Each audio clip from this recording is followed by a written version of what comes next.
السلام علیکم ورحمۃ اللہ وبرکاتہ۔ آج ہوگی نماز جنازہ کی دعا کے متعلق۔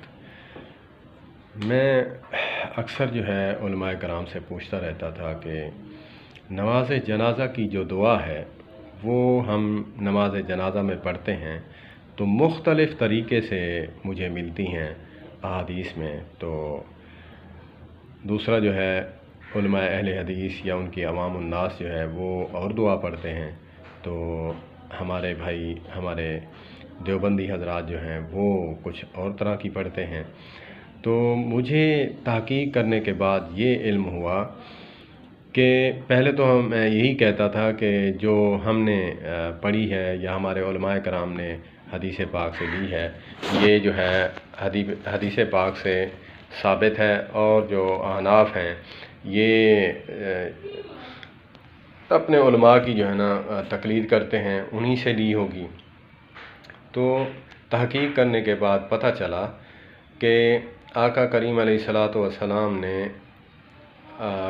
کم و بیش جو میرے نالج کے مطابق میں نے جو آج تک تحقیق کی ہے 10 سال کے عرصہ میں، وہ کم و بیش 12 دعائیں ہیں۔ تو اس میں 12 دعائیں ہیں، تو 12 دعائیں کسی نے کوئی حدیث کی وہ لے لی، کسی نے کوئی دعا لے لی، کسی نے کوئی دعا لے لی۔ تو اس میں علماء دیوبند نے جو چوز کی وہ ہے مشترکہ دعا، اس میت کے لیے بھی ہے اور حاضرین کے لیے بھی ہے، غائبین کے لیے بھی ہے، وہ مشترکہ دعا ہے۔ تو ایک خاص میت کے لیے ہے، جو صرف خاص میت ہے، وہ جو سامنے پڑی ہے اس کے لیے ہے۔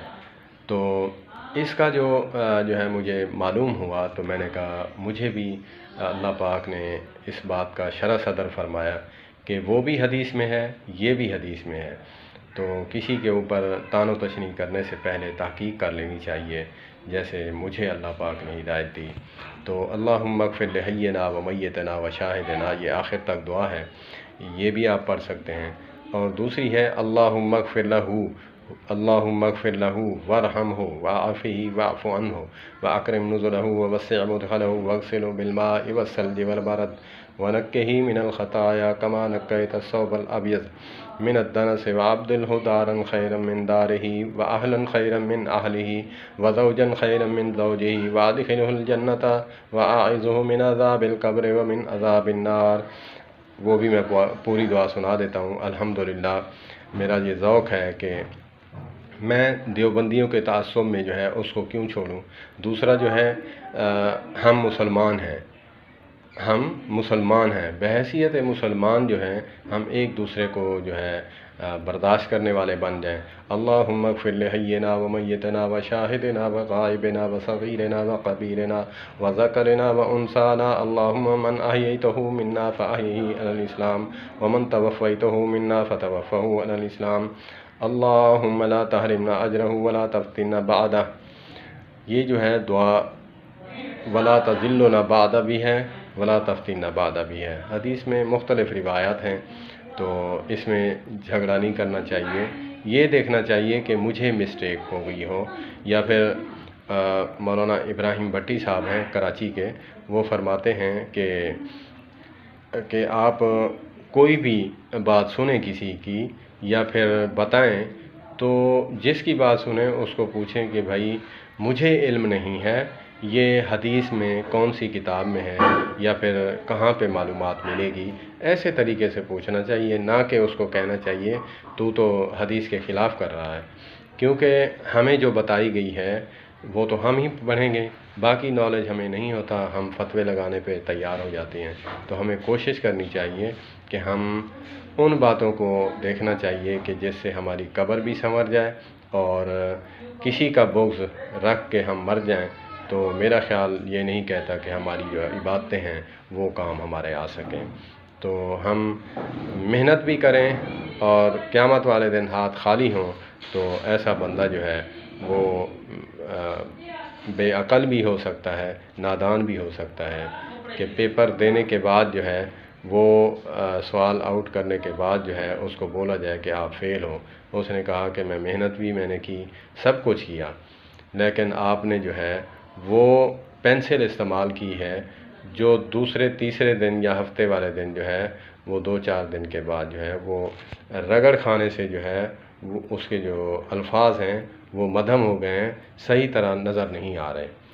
تو ہمیں چاہیے کہ ہم ایک دوسرے کے ساتھ محبت رکھیں، اور میرا یہ محبت کا پیغام یہی ہے کہ میں چاہتا ہوں کہ میں جن باتوں کا تعصب کا شکار رہا، میں ان باتوں کو اللہ سے بھی میں نے معافی مانگی ہے، اور جو ہے اللہ کی مخلوق سے بھی میں گاہے بگاہے جو ہے وہ معافی مانگتا رہتا ہوں۔ اللہ پاک مجھے معاف فرمائے، اور میں نے جیسے تحقیق کا سلسلہ شروع کیا، آپ بھی کرنا شروع ہو جائیں۔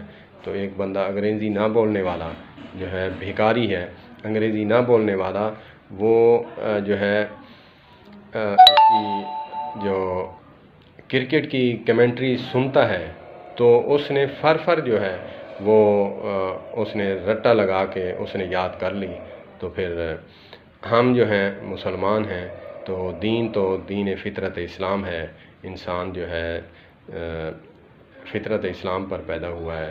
کوئی ایسا مسئلہ نہیں جو اس کو یاد نہ آئے یا پھر اس کے سمجھ سے بالا تر ہو، مجھے نہیں یقین، کیونکہ میں نے تجربہ کیا ہے کہ اللہ پاک نے شرح صدر فرماتے ہیں جو بندہ دین کی جو ہے اس میں تحقیق جستجو میں لگ جائے، کیونکہ ہمیں ٹائم ہی نہیں ہے دنیا کے کاموں سے، تو ہم دین کی تحقیق کیا کریں؟ یہ تو مولویوں کا کام ہے میرے بھائی، ٹھیک ہے مولویوں کا کام ہے، لیکن جو ہمارے لیے فرائض ہیں وہ تو ہم کریں نا۔ تو اللہ پاک مجھے اور آپ کو توفیق دے نالج رکھنے کی، خاص کر دینی معلومات جو ہے وہ بھی ہمیں رکھنی چاہیے۔ دونوں تعلیم کی اللہ کے نبی صلی اللہ علیہ وآلہ وسلم نے ترغیب فرمائی ہے، دینی بھی اور دنیاوی بھی، دونوں۔ دین والی تعلیم جو ہے ہمارا مقصد ہے، اور جو دنیاوی تعلیم ہے وہ وقت کی ضرورت ہے۔ اللہ پاک آپ کو سلامت رکھے۔ میرا چینل سبسکرائب بھی کریں، لائک بھی کریں، دوستوں کے ساتھ شیئر بھی کریں۔ والسلام علیکم۔